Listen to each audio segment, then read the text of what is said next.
So I was driving the Queen in a Range Rover, 2 martinis to the wind. Patrick Jefferson always said, he was an aide to Yes. the late Princess Diana, of course, you're not their friend. You have to remember, you're not their friend.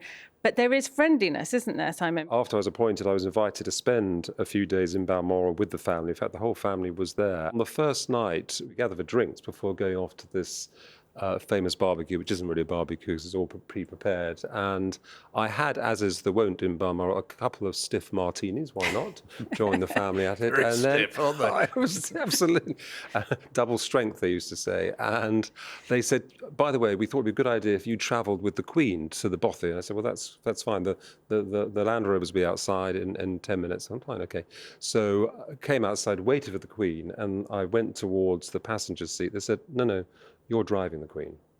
So I was driving the Queen in a Range Rover, 2 martinis to the wind, over terrain I didn't know anything about. And we had this extraordinary conversation about, I can't remember who it was, it might have been about Roosevelt or something. And I just remember thinking at that time, this is surreal, but as long as I can keep the lights on and keep the direction going. So you're absolutely right. It is that kind of relationship. But I do think, and I hope I did this as communications secretary, it does also mean that you have to be able to say, this is my best advice.